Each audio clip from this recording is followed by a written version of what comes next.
Շնորհակալություն, Տիկին Գյուրեղյան։ Ուզեմ թե չուզեմ պետք է պատասխանեմ գործընկերոջս, ուրեմն խոսքը նրա մասին է, որ ծրագրի մեջ գրում ենք ոչ թե այնինչ ցանկանում ենք, այլ այնինչ կարող ենք։ Այնինչ մեր ուժերի շրջանակներում է։ Եվ մենք, դուք օրինակը բերեցիք, հա, ձեր գործընկեր Վարդանյանը, դաշնակցությունը չի խոստացել 300 դպրոց, բայց կառուցել է 110 դպրոց, այն ինչը որ դուք կառուցելու եք մինչև 25 թվականի ավարտը չփորձեք արձագանքել, որովհետև իմ ժամանակահարցի խախտում եք։ Ուրեմն Տիկին Անդրեասյան, այս համատեքստում ինչի է հարց առաջացավ, որովհետև պարոն Աստանյանն էլ այստեղ հիմա նստած չի, ինքը ֆինանսների նախարարին ասաց, որ այո, միգուցե նախապես հաշվարկեիք, ինչ կարող եք, հետո գրեիք, բայց պարոն Աստանյանը երևի չգիտեր, որ դուք նախապես հաշվարկած ներկայացրել էիք ու երևի թե նախարարությունից քչերից էր ձեր նախարարությունը, որը հստակ ներկայացրեց 20 մինչև 30 թվականը կրթության զարգացման ռազմավարությունը օրենքի մակարդակում ազգային ժողովը հաստատեց շատ մանրակրկիտ, շատ տեղին ամեն տող գրած եւ այնտեղ հստակ գրված է մինչեւ 23 թվականը այսքան դպրոց, մինչեւ 24 թվականը այսքան դպրոց, այսքան մանկապարտեզ, այնքան հստակ է գրված։ Նույնիսկ 23 թվականի խոստումը ձեր ինձ տված պատասխանի մեջ այն 110-ից բարձր է։ Այսինքն այստեղ խոսքը գնում է ես հանգիստ լինելու խնդիր ունեմ, որովհետև հանրությանը որոշակի սպասելիքներ չեն արդարացվելու, բայց դուք անհանգիստ լինելու խնդիր ունեք, որովհետև օրենքի պահանջը ձեր իսկ բերած նախաձեռնությամբ ազգային ժողովի հաստատված չի կատարվել։ Այս մեկ։ Հիմա հարցերս։ Տեսեք, խոսքը վերաբերվում է ուսուցիչների կամավոր ատեստավորմանը։ Դուք ասեցիք, նաև իմ հարցմանի պատասխան գրել եք, որ 4 տարիների ընթացքում այդ ծրագրի շրջանակում ուսուցիչների 20%-ը ունեցել է բարձրացած դրույքաչափով աշխատավարձ։ Ուսուցիչների ընդհանուր թիվը 31000 է ինձ դրված պատասխանում։ Հիմա տեսեք, 4 տարվա մեջ 20% ստացել է բարձրացում եւ արդյունքում եթե այդ համատարին մոտ միջին հաշվարկով 5%, հիմա քանի տոկոս է պետք այս տեմպերով, որպեսզի մեր ուսուցիչներ 31000 ուսուցիչը այդ աշխատավարձի բարձրացումը ունենա։ Այս մեկ իհարկե, եթե նույն տեմպերով լինի, ինքը շատ ծանր պատկեր է ապահովելու։ Հետո ուսուցիչների, ասենք օրինակ, ենթադրենք տվել եք 6260 ուսուցիչ գրանցվել է մասնակցության համար, 5012-ը մասնակցել է, 3841-ը ստացել է դրական արդյունք եւ ունի դրույքաչափի բարձրացում։ Արդյոք կատարվել է վերլուծություն, որ առարկաների ուսուցիչները, որ մարզերում ուսուցիչները, ինչն է պատճառը, որ այն 31000-ից այդքան քիչ են մասնակցում, ինչու չեն մասնակցում, այ ինչ խնդիրներ եք տեսնում այս ծրագրի մեջ։ Ոլորտը այնքան մեծ է, որ ես ուզեմ թե չուզեմ, պետք է պատասխանեմ։ Անդրեասյանը չգիտեր որը խոսեր, որը չխոսեր։ Ես էլ իմանալ նույն վիճակի մեջ եմ, որ հարցը տամ,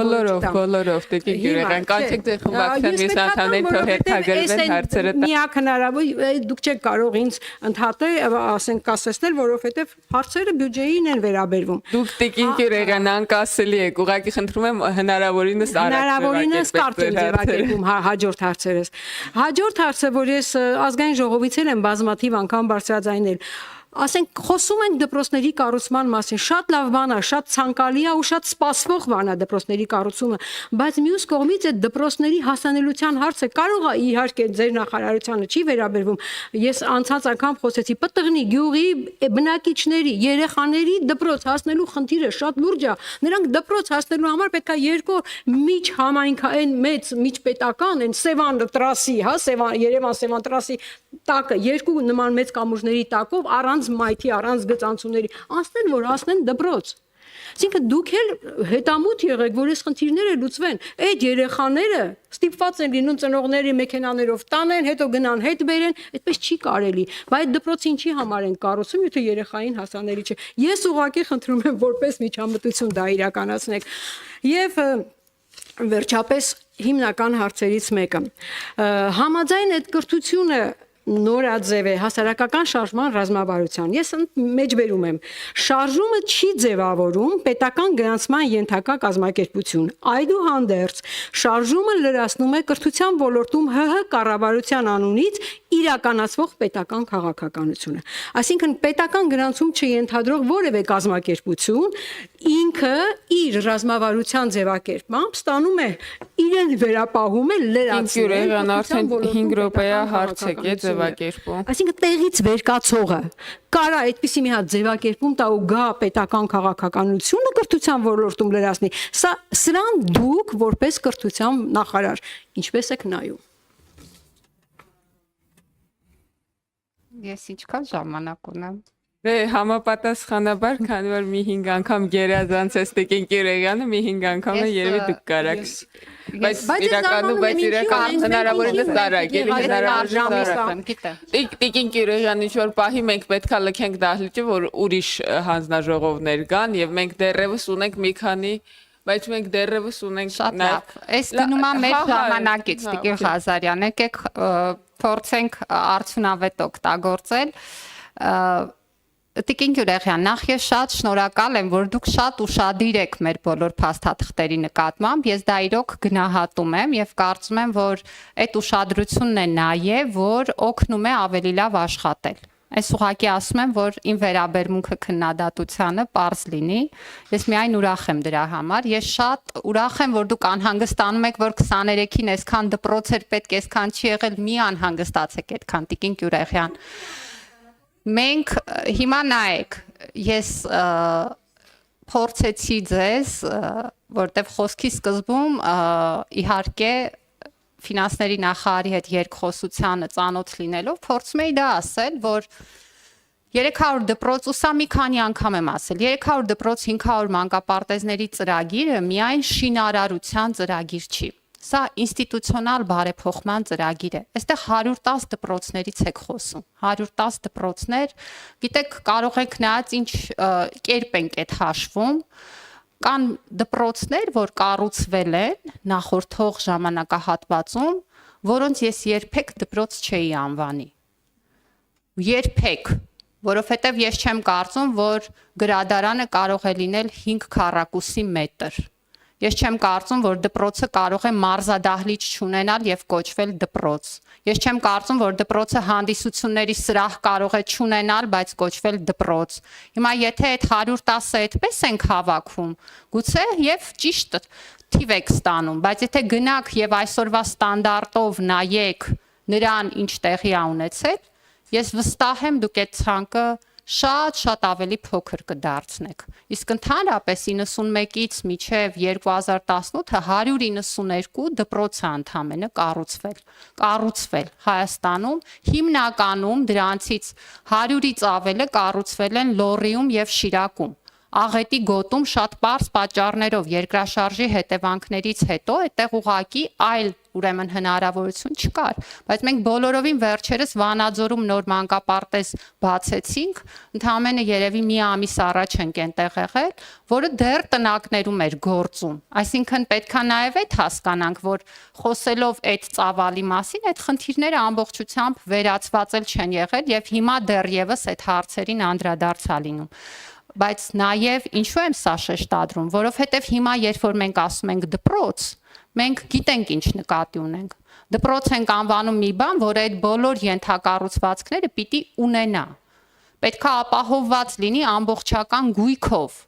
Այդ միջավայրը պիտի ձևավորված լինի։ Ու երբ որ այդ ստանդարտը դնում եք, այդ ստանդարտը այսօրվա մասին չի, 300 դպրոցի մասին չի։ Այդ ստանդարտը մեր երկրում դպրոցաշինության, գործընթացի կանոնակարգման եւ ինստիտուցիոնալ մեխանիզմների ներդրման մասին է, որտեղ մենակ կառուցելով չի։ Այդտեղ բան կա 5 տարի հետո պետքա փոխարինել, բան կա 10 տարի հետո, ու եթե որևէ մեկը այդ մասին չի մտածում, ոնց որ չեն մտածել, հայտնվում ենք այն վիճակում, ինչ որ մենք էինք հայտնվել, որ պիտի գանք ամեն ինչ 0-ից անենք, ամբողջ գույքը 0-ից տանք, ամբողջ շենքը 0-ից սարքենք, ամեն ինչ 0-ից անենք։ Այդպես չպիտի լինի։ Պետությունը կայանում է այն պարագայում, երբ որ մեխանիզմներ կան, ու ամեն մեկը գալիս է անում է այն մասը, որը այդ ժամանակահատվածում պիտի արվի։ Հետևաբար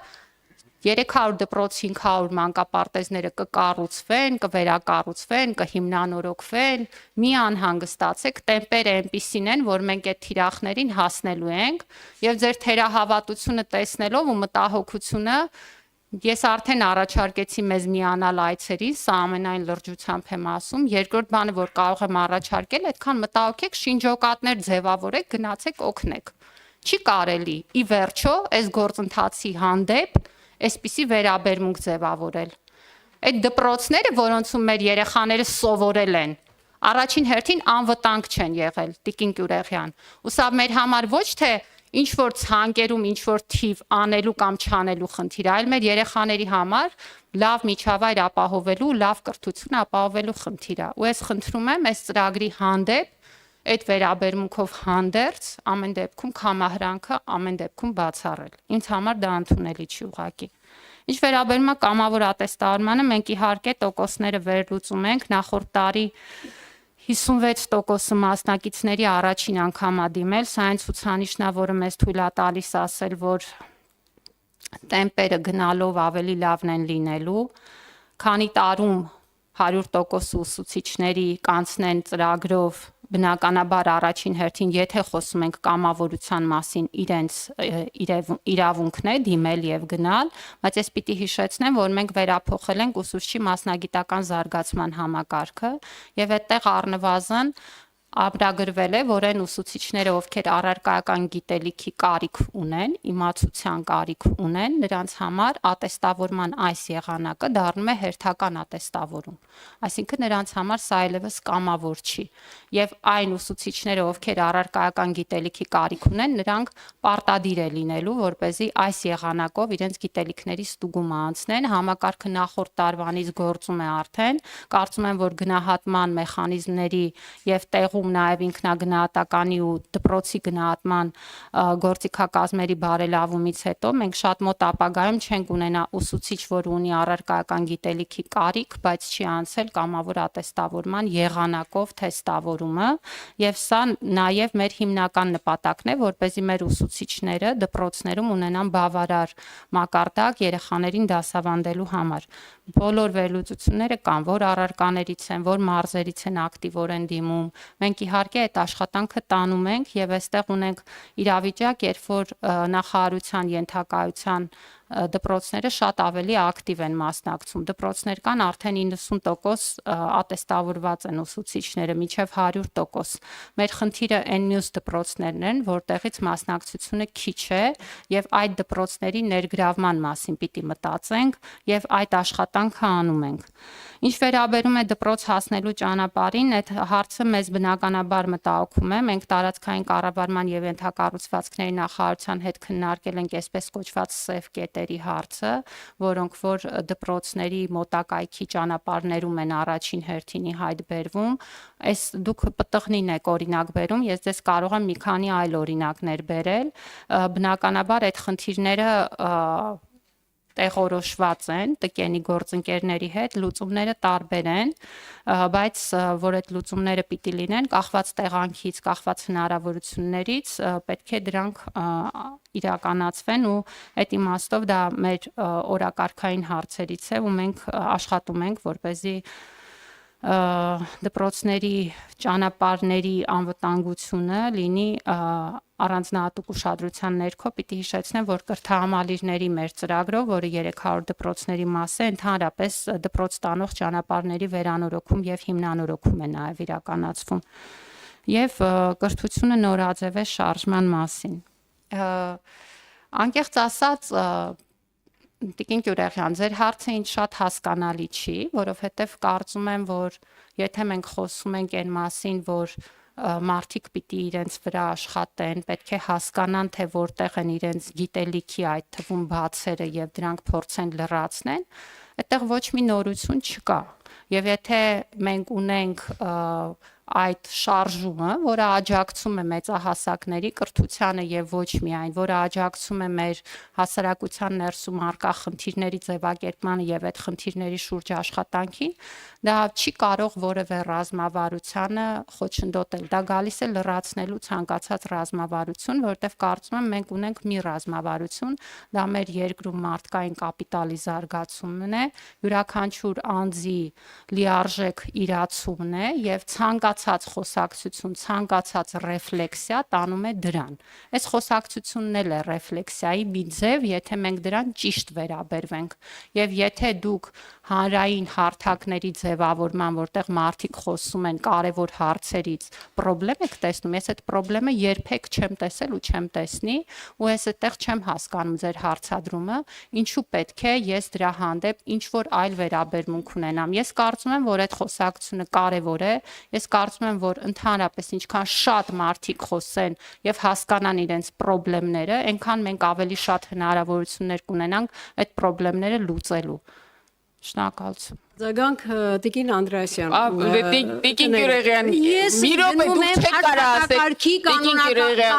Գյուրեգյան, դուք չեք կարող ասեք արձագանք ու արձագանք եք։ Ես եմ ասում արձագանք, դուք արձագանք։ Սա կանոնակարգի պահանջ է։ Դուք չեք նախագահում նիստը անջատեք խոսափողը, ես ձեզ արձագանքի հնարավորություն կտրամադրեմ։ Ինչ է նշանակում միացնել խոսափողը, ասել արձագանք ու արձագանքել, դա նորմալ է։ Հա, կասեմ, Տիկին Գյուրեգյան, իդեպ կրթվել նորաձև շարժման հետ կապված, ձեզ ուզում եմ տեղեկացնել, որ շարժումը շատ բաց է եւ բոլոր քաղաքացիների արչեւ, բոլոր տեսակի քաղաքական հայացքներ ունեցող քաղաքացիների արչեւ, դուք կարող եք ինքներդ գրանցվել, գնալ այդ խոսակցություն լսել եւ հասկանալ, արդյոք պետքա Տիկին Անդրեասյան ինչ որ լիցենզիա տար այդ շարժման համար թե ոչ, արդյոք ինչ որ խնդիր կա այդտեղ ոլորտային թե ոչ, եւ հետո ոնց որ իրազեկված ձեր քննադատությունը փոխանցեք մեզ, ես վստահ եմ ձեզ սիրով կընդունեն այդ քննարկումներին եւ սիրով կլսեն նաեւ ձեր տարբերվող դիրքորոշումները,